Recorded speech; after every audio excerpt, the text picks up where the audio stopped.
नमस्ते स्टूडेंट्स। आज हम लैंग्वेज अक्रॉस द करिकुलम विषय के अंतर्गत भाषा एवं विचार को समझेंगे। भाषा और विचार दोनों का घनिष्ठ संबंध है। जैसा कि हम सभी जानते हैं, जो हमारे मन में विचार उत्पन्न होते हैं वही भाषा का रूप लेते हैं, यानी कि हम हमारे विचारों को भाषा के रूप में प्रकट करते हैं। तो यही है भाषा और विचार में संबंध।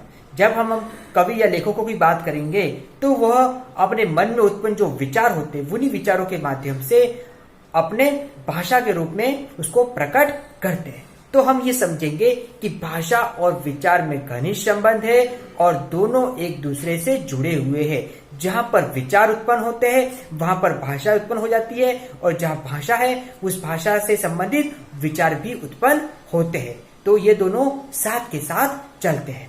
हम भाषा और विचारों को इस तरह समझेंगे कि यह दोनों काफी प्राचीन समय से इन दोनों का घनिष्ठ संबंध। अब प्राचीन समय से हम इस तौर पर समझेंगे, जो प्राचीन समय के जो गुरुकुल प्रणाली हुआ करती थी या प्राचीन समय की जो शिक्षा प्रणालियां हुआ करती थी, वो शिक्षा प्रणाली में जो शिष्य होते थे और जो गुरु होते वो विचारों के माध्यम से कहीं ना कहीं अपने जीवन से संबंधित बहुत से ज्ञान को आगे की ओर अग्रसित करते थे, बहुत से ज्ञानों को सीखते थे। गुरु शिष्य को जो ज्ञान प्रदान करता था उसमें कहीं ना कहीं वो विचारों के माध्यम से जो उससे संबंधित होते थे, उनके भविष्य से संबंधित होते थे। क्योंकि हम कहते हैं कि प्राचीन समय में गुरु त्रिकालदर्शी हुआ करते थे, यानी कि उसको पहले का पता होता था कि पहले क्या होने वाला था। तो उसी विचारों के संदर्भ में, उसी विचार के माध्यम से उनको ज्ञान प्रदान करवाया जाता था। तो हम ये कह सकते थे कि भाषा और विचार काफी समय से साथ में जुड़े हुए हैं। और हम वर्तमान समय की बात करें तो वर्तमान समय में जो लेखक होते हैं, जो पाठ्यपुस्तक निर्माता होते हैं, वो अपने विचारों के माध्यम से पाठ्यपुस्तक का निर्माण करते हैं। आइए हम भाषा और विचार को और अच्छे से समझें। भाषा और विचार, जैसा कि हमने इसका अर्थ जान लिया, अब है भाषा समस्त मानसिक शक्तियों, विचारों तथा भावों के विकास का आधार है। यानी भाषा के माध्यम से ही जो हमारी जो मानसिक शक्ति है, हमारे जो विचार है और हमारे जो भाव है, हमारे जो इमोशंस है, उसको हम डेवलप करते हैं। उस डेवलप का ये जो बेस है वह भाषा है। दूसरा है भाषा का विचार से अटूट संबंध है। जैसा कि हमने जाना कि दोनों का अटूट संबंध है, दोनों को एक दूसरे से आप दूर नहीं कर सकते। जहां विचार उत्पन्न होंगे वो विचारों को हम भाषा के रूप में अपने आप उसको एक भाषा के रूप में उसको संबंधित करेंगे। अगला है आज जो आविष्कार हुए वे विचार का प्रतिफल है।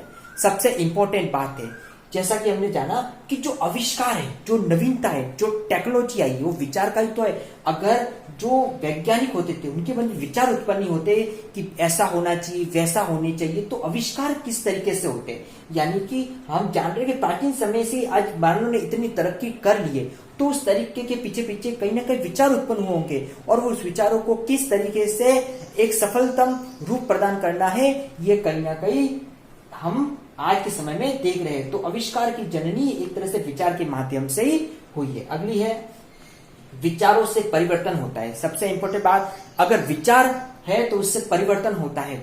जो परिवर्तन का जो नियम है वो विचारों से ही है। मानव की सोच हमेशा बदलती रहनी चाहिए, समय के साथ उसमें बदलाव आना चाहिए। अगर उसमें एकता रहे, मतलब उसमें एक ही तरह का भाव रहेगा तो उसको कभी परिवर्तन नहीं ला सकता। एक ही सोच रहेगी तो वो कभी परिवर्तन नहीं ला सकता। इसलिए हम ये जानेंगे कि समय और परिस्थिति की मांग के अनुसार उसमें परिवर्तन आना जरूरी है, और वो परिवर्तन विचार के माध्यम से ही होता है। जब हमारे मन में नवीन विचार उत्पन्न होते हैं तो परिवर्तन अपने आप आ जाता है।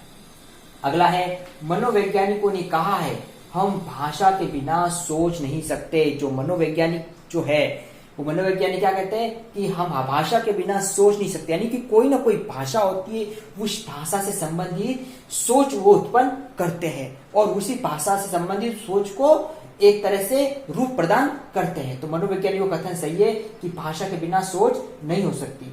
अगली बात है भाषा को विचारों को व्यक्त करने के उपकरण के रूप में माना जाता है। जब भाषा होगी तो मन में जो विचार होते हैं उस विचारों को किस तरह से क्या कर जिस तरह से व्यक्त करना है वो कहीं ना कहीं भाषा के माध्यम से ही होता है। अगर किसी तरह की कोई भाषा नहीं होगी तो विचारों को व्यक्त किस तरह से करेंगे, चाहे वो कोई भी भाषा हो, चाहे वो हिंदी हो, मराठी हो, गुजराती हो या अंग्रेजी हो, लैटिन हो, फ्रेंच हो, किसी न किसी भाषा में जो व्यक्ति होता है जिसके मन में जो विचार उत्पन्न होते हैं वो कहीं ना कहीं उसी भाषा के माध्यम से तो करता है और हम उसको अच्छी समझ सकते हैं अगर हम उस भाषा को जानते हैं। तो कहने का मतलब यह है कि विचार ही है तो विचारों से ही भाषा को व्यक्त किया जाता है। अगला है कवि एवं लेखक विचारों के माध्यम से अपना लेखन कार्य करते हैं। जैसा कि हमने शुरू में ही जाना कि जो कवि और लेखक होते हैं उनके मन में जो विचार होते हैं उस विचारों के माध्यम से ही अपना लेखन कार्य करते हैं। कवि एकांत में बैठकर प्राकृतिक सौंदर्य या उनके मन में जो भाव आते हैं, कवि हमने देखा है कि कवि कई बार चुपचाप बैठे हुए होते हैं, सोचते रहते हैं, वो यही बोलते हैं कि उनके मन में विचार कैसे उत्पन्न हो। तो विचारों को उत्पन्न करने के लिए तरह तरह के तरीके अपनाते, जैसे कि किसी ऐसी जगह पर बैठना जहां सौंदर्य वाला वातावरण हो, किसी ऐसी जगह बैठना जहां से उनको मोटिवेशन मिल रहा हो, यानी किसी न किसी इस तरह का वातावरण उनके मन में उत्पन्न होना जिससे हम कह सकते हैं कि उनको किसी न किसी तरह की प्रेरणा मिले।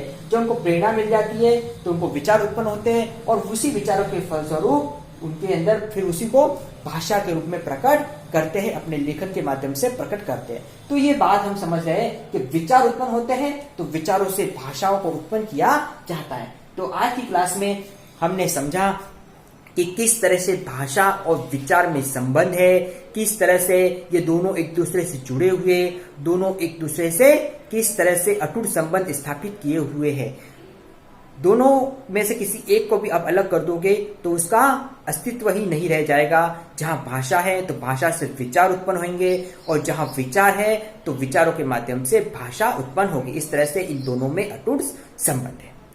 स्टूडेंट्स, एक और बात, जैसा कि आप सभी को पता है कि वर्तमान समय में जो कोरोना काल चल रहा है उस कोरोना काल में हमको बहुत सी सावधानियां बरतनी है। हमको भीड़ भाड़ वाली जगह पर नहीं जाना है। अगर हमको जाना पड़ जाए आवश्यक रूप से तो मुंह पर मास्क, हाथ में सैनिटाइजर रखेंगे, अनावश्यक किसी वस्तु को हम छुएंगे नहीं और ना ही हम यहाँ वहाँ अनावश्यक जगह पर जो खाना पीना हम करेंगे। हमको बहुत ही सावधानियों के साथ इस समय को व्यतीत करना है। हम भावी शिक्षक है, आप भावी शिक्षिका बनने जा रही हो तो आपको ये ध्यान रखना है कि आप अपने साथ साथ अपने परिवार और अपने आस पड़ोस में एक तरह का एक जागरूकता वाला वातावरण फैलावे ताकि हम जल्दी से जल्दी इस बीमारी से निजात पाकर एक वापिस से एक अच्छा जीवन व्यतीत कर सके। इसलिए हमको जागरूकता के माध्यम से इस बीमारी को हराना है। Thank you. आपका गृह कार्य है भाषा और विचार को अपने शब्दों में स्पष्ट कीजिए। आज की क्लास में हमने भाषा और विचार को जाना कि किस तरह से विचारों के माध्यम से हम हमारे भाषा को एक शब्दों के रूप में निर्मित करते हैं। तो इसी के बारे में आपको भाषा और विचार में जो संबंध है वो आपको स्पष्ट करने हैं।